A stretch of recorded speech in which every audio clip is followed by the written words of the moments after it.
Hello everyone, welcome to replay 23 of the Battle for Middle-earth 2. This time we are looking at the Rise of the Witch King expansion again. There will only be 3 of these Rise of the Witch King replays, because I only had 3 replays to watch. So I think we'll do the Stonewain Valley one first, which is a 2v2, and we'll just ignore that. This is also on patch 2.01, in case you're wondering. And I believe this is a 4K game. Yep. So we have myself, Destroyer, and we have Sulphilus. Not to be confused with Syphilis. Sight as elves here. And also elves, we have Jome. And so dwarves and men against 2 elves. In theory, I'd say we have an advantage here, if we were skilled enough to take advantage of our advantage. But 2 elves is nothing to scoff at. Still very strong. Their heroes are very good. Glorfindel in this patch can use Blade of Purity while mounted using Wind Rider, so he's very strong. Haldir is just pretty well rounded. Not great. This arrow thing never does much damage, honestly. But we have Prince Brand, Captain Dale. He is joined by Gloin here. And Prince Brand's abilities are Slam Shot, causes damage, Train Archers, and Beast Slayer, which causes damage to monsters. So I'm assuming, like, if you used Beast Slayer on this troll, it'd probably just one-shot it. Maybe. I have managed to build no heroes yet. It's kind of odd, unless I'm just not looking properly. Okay, I'm just blind. I do have Boromir, as you might expect any human player in their right mind to make a Boromir. Excuse me. And I'm taking out that troll lair, trying to get my levels and money, as is everyone else.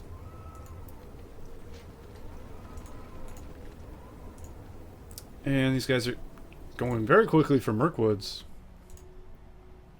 Mirkwoods only require a level 2 Elven barracks of this, in this patch of this expansion. That is quite cheap because they have a Noldor Warriors special unit, which takes a level 3 instead. So it's a little different from normal. But actually that's quite different from normal. That's pretty big. We have Dwarven Zealots as Zealots. However you want to pronounce it, I think it's Zealots. As their special unit, the Dwarves. And the human special unit is a cavalry unit called Knights of something. Pelagard or something. I don't quite remember. We have a Fire Drake up here. There is outposts next to Fire Drakes.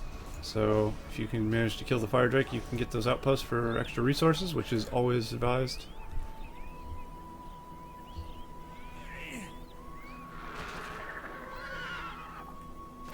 And it looks like someone actually died. Glorfindel actually died in the process of killing that Fire Drake. He probably should have ran. But that happens sometimes, you know. 3 barracks. Even 4.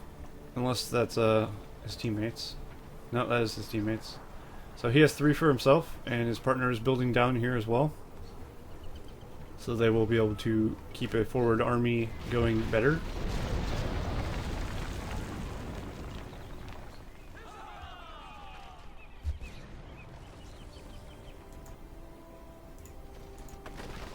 I have built some Ithilien Rangers. Not a bad choice. My teammate does have a mineshaft in my base, like directly in my base, but I guess that's good for traveling.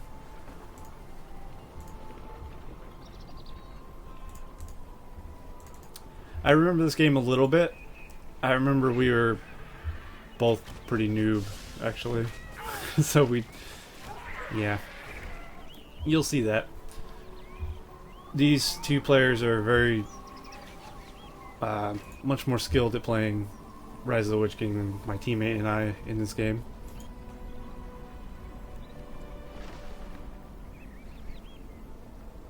But we at least put up a fight. And necessarily... we could win.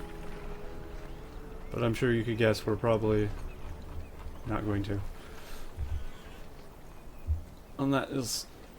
those guys look very cool. I've always loved the Tower Guard helmets. The Gondor Tower Guard helmets. Just look really cool. They're like little paladins. I mean, it looks like we might have an attack coming. We definitely have an attack coming from the bottom. And we'll see if me and my teammate are ready to intercept this attack. I'm moving in. This is just the blue team, I believe. And having such early Mirkwoods is going to be quite an advantage for him, as you might imagine. Mirkwoods are best archers in the game, aside from the Angmar's archers, I believe, are the best, actually.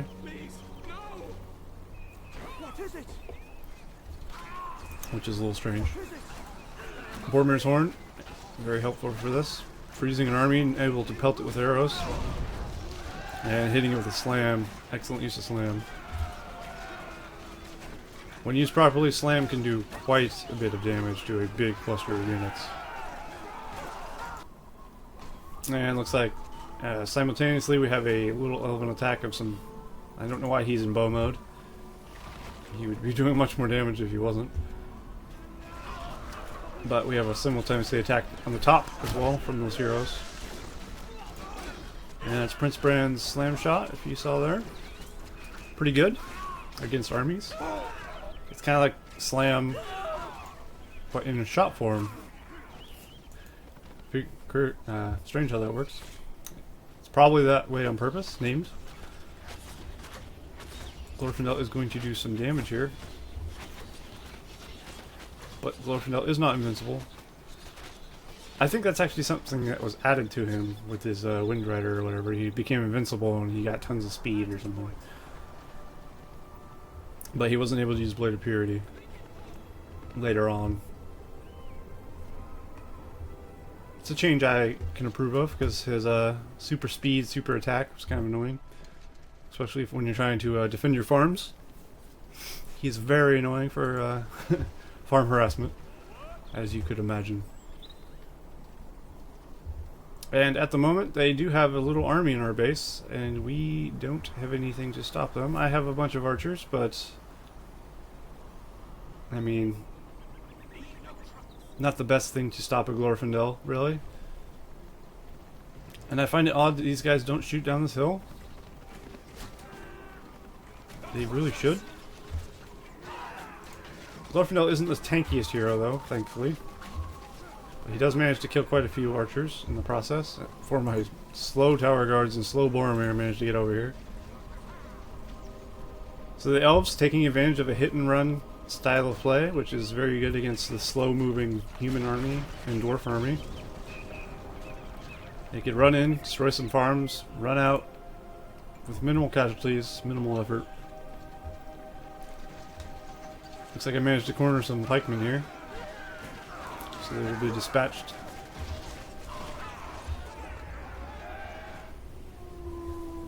So our base is secure for now. But I have lost quite a few farms in the process of that happening. Which is not ideal for me. And there's a very large blue army here.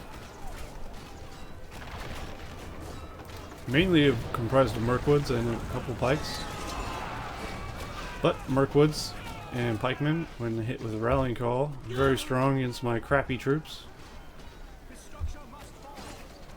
Mirkwoods will just wreck anything we send at them pretty much. And I contribute this game's victory to the Mirkwoods. And the team play, really. These guys actually did a good job of attacking coordinated. One person will attack bottom, one person will attack upwards while that's happening. And my partner and I aren't able to defend both areas. We can barely hold one. And I see my fort is about to be attacked. So I am running back to my base. But it may be too late by the time I get back. It is looking that way because Glorfindel is putting in lots of damage with his Blade of Purity. We also have an Elrond here. He will be doing lots of damage as well. Do I have a rebuild? I do have a rebuild. So yep, my rebuild goes off. This is when men had a rebuild. The good old days.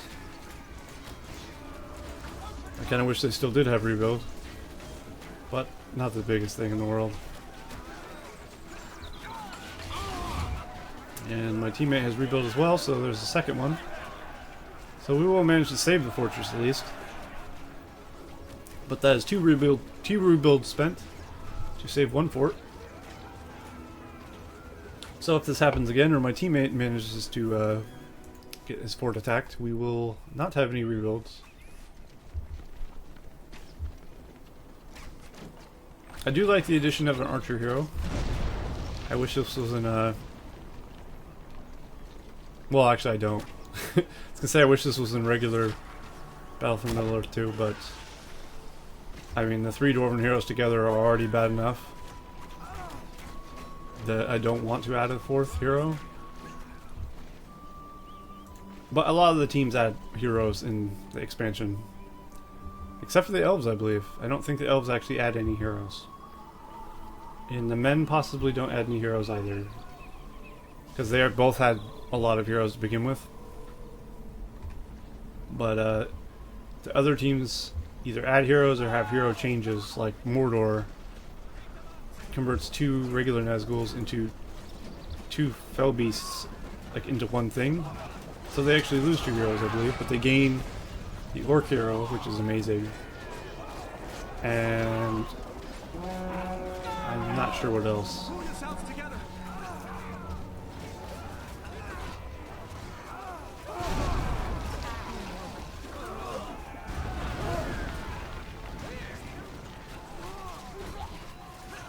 So our little counterattack's actually working quite well here.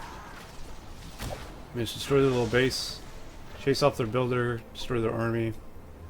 But meanwhile, while they're attacking, or we're pushing forward, they're attacking us. Or about to attack us, at least. Tons of Mirkwoods here. At least he doesn't have Silver Thorns. But I don't think he needs them. Will he go straight from my base? Most likely. The Dwarven fortress will be harder to take out than my little weak little men fort that has nothing here. And it looks like I was building a wall hub, and then I think they yelled at me, if I remember correctly, so I didn't actually do anything with that. Because it's one of those GameRanger things where you don't build walls. But I knew I was in trouble, and I was just like, eh. Because there's no way I will make it back in time. I do have boiling oil though. Always sneaky when you get boiling oil and your opponent does not suspect it. And they just surround your fortress. And we actually managed to save it, surprisingly enough. But there's another attack. Smaller army, but more heroes for the gray guy.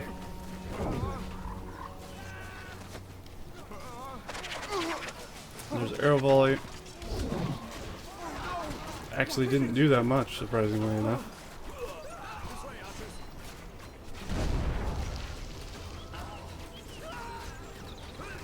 We do have a lot of archers as well. Our archers aren't bad. Men of Dale are pretty good, especially since they can have armor. We don't have armor, but they can. And there's a pretty big army out here. I don't think we're going to be able to do much about it at the moment. But at the same time, it doesn't seem like he feels he can do anything to us. And here you see I demolished the wall hub at the request of the enemy team, as they do not want to see any walls built. So I happily comply with that, or maybe unhappily. I personally like playing with walls, but I understand people's frustration with walls. the same time. Especially when you're elves. When you're elves and you have to siege like a seriously walled area, it's the worst. Because your only trebuchet thing is like really crappy and expensive. Which is the Ent. And the Ent is easily set on fire.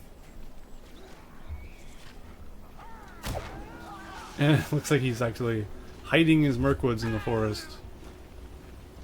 When they stop shooting, they go invisible, so it's hard to target them until they can't even see them until they get right on them. I don't think they can actually see them as long as the Mirkwoods aren't doing anything.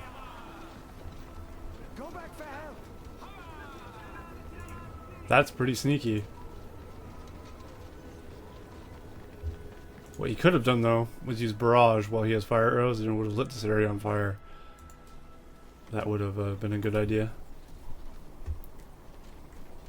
So he still has those little men in our base, and they will refill their ranks as they are level 4.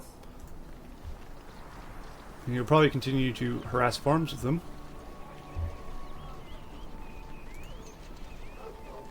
Elrond is level 1, thankfully. So level 7 in this batch, he will have Whirlwind. A bit different from the norm, as this is basically patch 1.00 of normal Battlefield Middle-earth, but with an expansion laid on top of it. And there's a Treebeard. Treebeard is going to be quite useful for them, assuming he doesn't get barraged with arrows. And it looks like I'm trying to chase down these guys.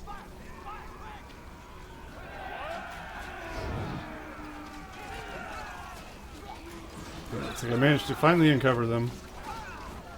And down go the Mirkwoods. They lasted quite a while. They came to a bitter end.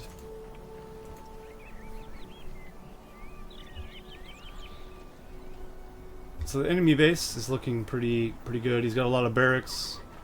Looks like he's starting to get a stables here. That could be a good play for him. And they just have tons of farm coverage. We're not harassing them at all, so I mean we can't harass them at all, really. Me and my partner are completely defensive at this point. And we're basically playing a siege now. But not as bad. So, defending isn't really the best way to do things. I feel if you're just playing defense the entire game, you probably won't win the game. That's my philosophy on things. That's why I'm always playing aggressively most of the time. You know what they say, the best defense is a strong offense, and generally that's pretty true. If you go full on and attack, you will have and you destroy a barracks, you'll have less troops coming at your base. That is in turn defense. So I do have Rohirrim now. I think that's a good transition. Something I probably should have done like 10 minutes ago. So that would have helped us immensely, I think. Army of Rohirrim would have completely tranced all over these guys. You see these guys right here, they have no pikes covering the back. He does have pikes, but they're the crappiest pikes in the game. So I mean, I think an army of Rohirrim would still go through these pikemen into these archers and would have been fine. As you can see, they're very effective at what they do. Mirkwoods have no chance against cavalry. Win alone. There is many men here. This guy has a lot of pikemen with him. Looks like he has 4 battalions, and he has a Elrond and Thranduil as well. And surprisingly, he doesn't have Silverthorns. And I feel that would help him destroy these buildings quicker. And it's not like that he doesn't have the time or the resources to do it. I think he's finally doing it. He's finally upgrading his forge. I guess keeping your troops flowing. Well, I say that, but they do have the outposts. I think we just now recently got one of the outposts. Looks like we finally cleared out this area as well. Here comes some cavalry. pretty brutal. They do their job very well. For some reason, my guys like look purple, like they're getting armor reduction. Oh, this missed. Okay. I was like, what? I know the archers from Angmar have that ability. They actually lower the attack of guys near them, which is very curious and strange for an archer to have. A lot of Angmar units have that. The swordsmen have that as well.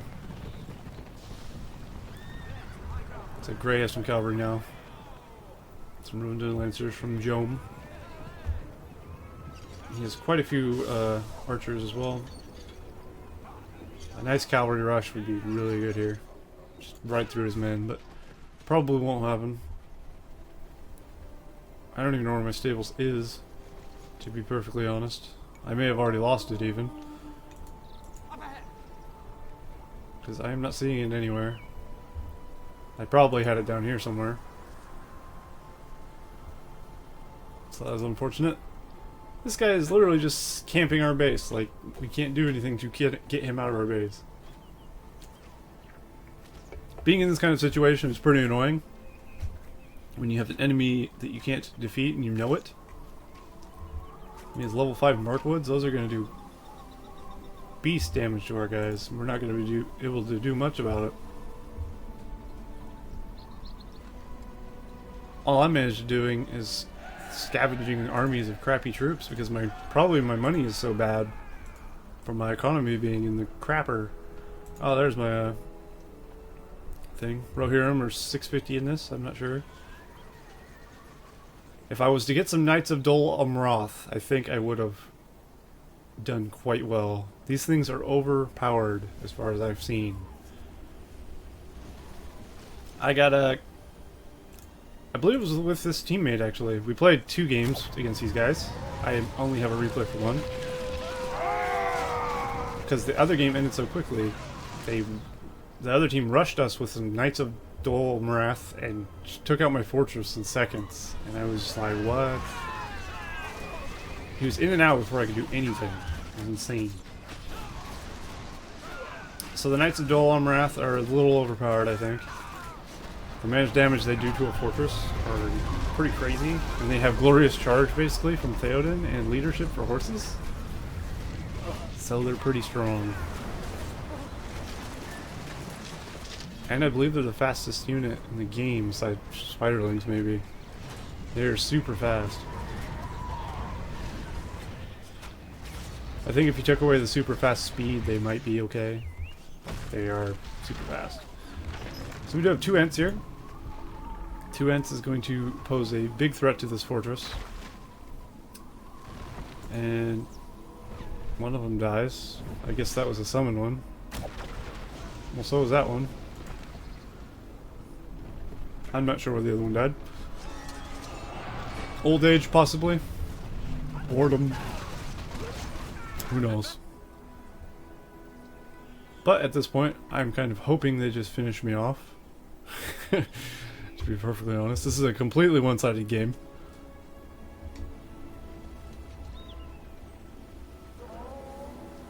And it is only a matter of time before we are overwhelmed. We have more Ents coming in. Definitely no way he's going to stop all these Ents. Ent ambush from both sides. And he's heavily defended by these Mirkwoods. The amount of damage and the range on Mirkwood, it's crazy. Theoden will probably die in a second here, as he is not very tanky. Oh. Managed to save my Theoden with little to no life. And there goes a rebuild. So we're just going to postpone the inevitable here. And it looks like we just decided to destroy his fort. He probably said GG, you guys win. Yeah, that seems to be the case. And that's where the replay ends, and we died. So, yeah, not the best game. That was very, very one-sided. My partner and I didn't play very well, as we were very new to this Rise of the Witch King expansion. But even then, just wasn't very good in general. playstyle for a muss. Very too defensive. Could have went cavalry earlier. Probably would have helped. But yeah, whatever. You don't win them all. So I hope you guys enjoyed that one. And we'll see you in the next replay. Take care.